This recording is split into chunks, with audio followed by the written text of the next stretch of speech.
Simon was not in the bathing pool as they had expected. When the other two had trotted down the beach to look back at the mountain, he had followed them for a few yards and then stopped. He had stood frowning down at a pile of sand on the beach where somebody had been trying to build a little house or hut. Then he turned his back on this and walked into the forest with an air of purpose. He was a small, skinny boy, his chin pointed and his eyes so bright that they had deceived Ralph into thinking him delightfully gay and wicked. The coarse mop of black hair was long and swung down, almost concealing a low, broad forehead.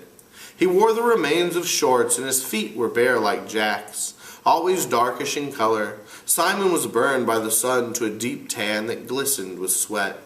He picked his way up the scar, past the great rock where Ralph had climbed on the first morning, then turned off to his right among the trees. He walked with an accustomed tread through the acres of fruit trees where the least energetic could find an easy if unsatisfying meal. Flower and fruit grew together on the same tree, and everywhere was the scent of ripeness and the booming of a million bees at pasture. Here the little ones who had run after him caught up with him. They talked, cried out unintelligibly, lugged him toward the trees. Then, amid the roar of bees in the afternoon sunlight, Simon found for them the fruit they could not reach, pulled off the choicest from up in the foliage, passed them back down to the endless outstretched hands. When he had satisfied them, he paused and looked round. The little ones watched him inscrutably over the double handfuls of ripe fruit. When it says inscrutably, it's just you can't tell what they're thinking. These are very little children, and Simon is a very nice guy. He's helped them with the fruit. I mean, could you imagine Jack doing that? I don't think so. Simon turned away from them and went where the just perceptible path led him. Soon high jungle closed in. Tall trunks bore unexpected pale flowers all the way up into the dark canopy where life went on clamorously. The air here was dark too, and the creepers dropped their ropes like the rigging of foundered ships. His feet left prints in the soft soil, and the creepers shivered throughout their lengths when he bumped them. He came at last to a place where more sunshine fell. Since they had not so far to go for light, the creepers had woven a great mat that hung from the side of an open space in the jungle. For here a patch of rock came close to the surface and would not allow more than little plants and ferns to grow. The whole space was walled with dark aromatic bushes and was a bowl of heat and light. A great tree, fallen across one corner, leaned against the trees that still stood, and a rapid climber flaunted red and yellow sprays right to the top. He's describing a really, really peaceful place. Simon paused. He looked over his shoulder as Jack had done at the close ways behind him, and glanced swiftly round to confirm that he was utterly alone. For a moment his movements were almost furtive. Then he bent down and wormed his way into the center of the mat. The creepers and the bushes were so close that he left his sweat on them, and they pulled together behind him.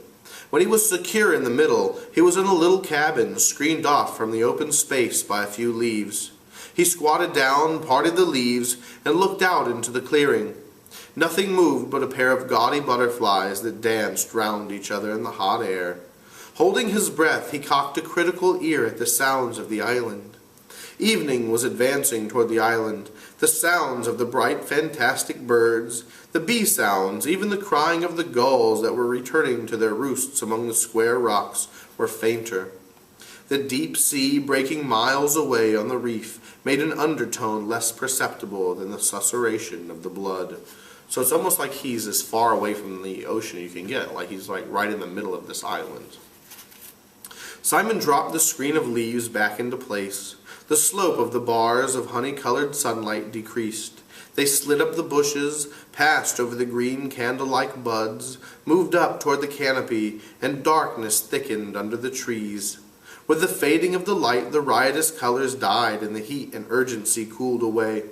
The candle buds stirred. Their green sepals drew back a little, and the white tips of the flowers rose delicately to meet the open air. Now the sunlight had lifted clear of the open space and withdrawn from the sky. Darkness poured out, submerging the ways between the trees till they were dim and strange as the bottom of the sea. The candle buds opened their wide white flowers, glimmering under the light that pricked down from the first stars. Their scent spilled out into the air and took possession of the island. And we find that Simon likes to be alone, so he's kind of an introvert. And we can explain what that means later. But he is very introspective also, which means that he spends a lot of time thinking about different things, and so he's found this really peaceful place where he can go and kind of just think these really deep thoughts about everything and about the nature of things. So that's the end of chapter 3. Next time we're going to get into chapter 4 and hopefully further into the book.